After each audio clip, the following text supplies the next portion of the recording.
ওম অখণ্ড সংহিতা বা অখণ্ড মণ্ডলেশ্বর শ্রী শ্রীমৎ স্বামী স্বরূপানন্দ পরমহংসদেবের উপদেশ বাণী ত্রয়োবিংশ খণ্ড হইতে পাঠ।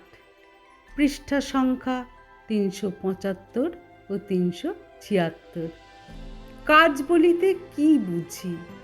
এই সকল কথা ভালো রূপে হৃদয়ঙ্গম করিয়া তবে আমাদের কাজ ধরিতে হইবে। কাজ একবার ধরিয়া আর ছাড়া হইবে না। স্পষ্ট করিয়া বলা দরকার যে কাজ বলিতে আমি কি বুঝি। কাজ বলিতে আমি বুঝি ধারাবাহিক সংগঠন, ব্যাপক সংগঠন, নিরবিচ্ছিন্ন কর্মতৎপরতা, প্রতিজনের কণ্ঠে জয়োচ্চারণ, প্রতিটি বাহুর সুপ্রসারণ। সংখ্যার বিরলতা লইয়া হইলেও তোমরা চতুর্দিকে এক একটি ফোঁটার মতন নানা স্থানে বিকীর্ণ হইয়া আছো। তোমরা প্রতিজনে যদি পণ করো যে আমি যেমন অবিরাম কাজ করিয়া যাইতেছি, তেমনি তোমরাও নিজ নিজ সাধ্য মতন কাজ করিবে, তবে দীর্ঘকাল সাহসের সহিত কাজটি ধরিয়া রাখার ফলে একদা এক অনুকূল পরিস্থিতির সৃষ্টি হইবে, যখন অনেক অজানা অচেনা লোক আসিয়া ঈশ্বর প্রেরিত হইয়া আমাদের স্কন্ধে স্কন্ধ মিলাইবে। ঈশ্বরে বিশ্বাস করো। কর্মীর প্রধান সম্বল ঈশ্বর বিশ্বাস।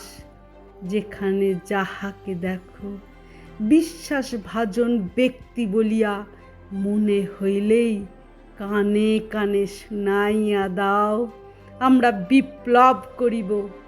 অস্ত্রের বিপ্লব নহে, চিন্তার বিপ্লব। রক্তের বিপ্লব নহে, আদর্শের বিপ্লব।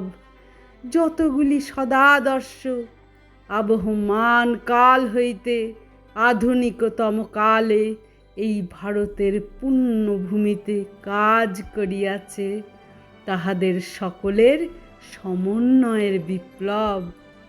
কিন্তু একাকী বিপ্লব হয় না, চাই ইহাতে লক্ষ লক্ষ নর নারীকে টানিয়া আনা। আমাদের চরিত্র আন্দোলনের অনুকূলে তোমাদের কণ্ঠ সরব হউক। যাহারা বাহু দিয়া কাজ করিতে পারে না, নিশ্চয়ই তাহারা কণ্ঠ দিয়া অশেষ সহায়তা করিতে পারে। আত্মযশের কাঙ্গাল না হইয়া যে কেহ সাত্ত্বিক মনে এই ব্যাপারে নিজ কণ্ঠটির ব্যবহার করিবে। সহস্র মানুষ স্বাভাবিক আগ্রহ নিয়া তাহারই মুখের কথা সাগ্রহে শুনিবে। অন্তরে ধ্যান জমাও। নিখিল ভুবন আমরা প্রকৃত ব্রাহ্মণ দিয়া পূর্ণ করিব এবং ধ্যানলব্ধ প্রত্যয়কে কণ্ঠমূলে বসাইয়া বজ্র গম্ভীর নাদে ঘোষণা করো যে সবাই সকলকে ব্রাহ্মণ হইবার সুযোগ করিয়া দিব। সবাই ব্রাহ্মণ হইব। হরি ওম।